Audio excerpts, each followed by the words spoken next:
Hello students, मैं दिलीप आज आपको बताऊंगा इंग्लिश ट्रांसलेशन कैसे बनता है। इंग्लिश ट्रांसलेशन में आप जानते होंगे कि टेंस मुख्य रूप से होता है। और ये टेंस है क्या, इस टेंस को मैं बताता हूँ कि इसे हिंदी में काल कहेंगे। और जो टेंस है इसकी स्पेलिंग है TENSE, ठीक है। TENSE, इसे हिंदी में कहेंगे आप काल। ये जो टेंस है इसमें आप ये समझिए कि किसी भी क्रिया को संपादन करने में जो समय लगता है उसी को काल कहते हैं। Tense refers to time. Okay, इस टेंस में मैं आपको बताना चाहूँगा, टेंस मुख्य रूप से 3 प्रकार का होता है। फर्स्ट है प्रेजेंट टेंस, इसे हिंदी में कहेंगे वर्तमान काल। सेकंड नंबर पे आता है आपका पास्ट टेंस, जिसे हिंदी में कहेंगे भूतकाल। थर्ड नंबर पे आता है आपका फ्यूचर टेंस, इसे कहेंगे आप भविष्य काल।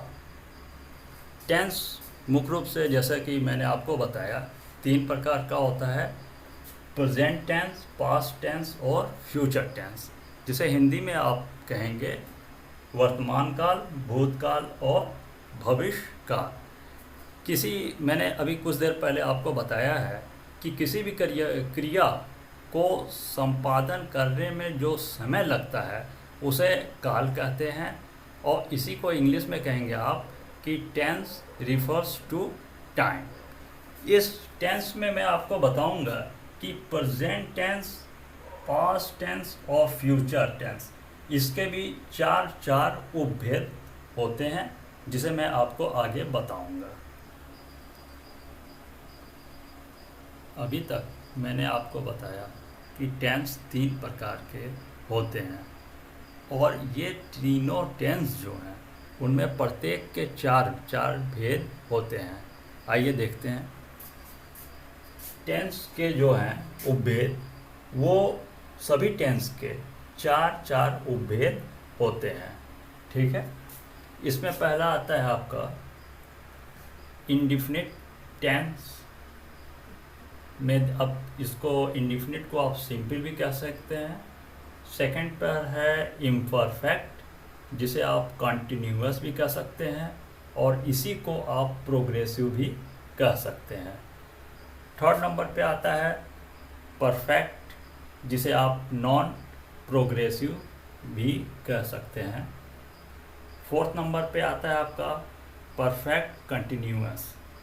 इस तरह से मैं आपको बताना चाहूँगा कि सभी टेंस के चार उपभेद होते हैं, प्रेजेंट टेंस, पास्ट टेंस और फ्यूचर टेंस।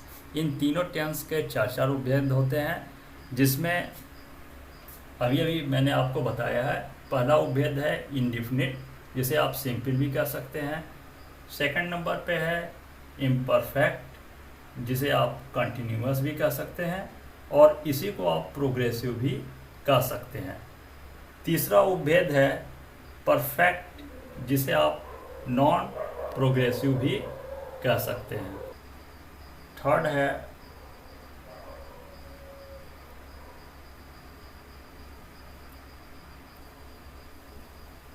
थर्ड नंबर पे आता है आपका परफेक्ट, जिसे आप नॉन प्रोग्रेसिव भी कह सकते हैं। चौथा उपभेद है परफेक्ट कंटिन्यूअस, ठीक है। इस तरह से मैंने आपको बताया कि सबसे पहले तो ये बताया कि टेंस 3 प्रकार के होते हैं, प्रेजेंट टेंस, पास्ट टेंस और फ्यूचर टेंस। और उसके बाद मैंने आपको बताया कि तीनों टेंस के चार उपभेद होते हैं, और कौन कौन से उपभेद होते हैं वो मैंने आपको अभी बताया है। Thank you students. मैं आपको आगे की क्लासेस में बताऊंगा कि इन तीनों जो टेंस हैं उस पर आधारित आप इंग्लिश अनुवाद कैसे बना सकते हैं, या इंग्लिश ट्रांसलेशन कैसे बना सकते हैं।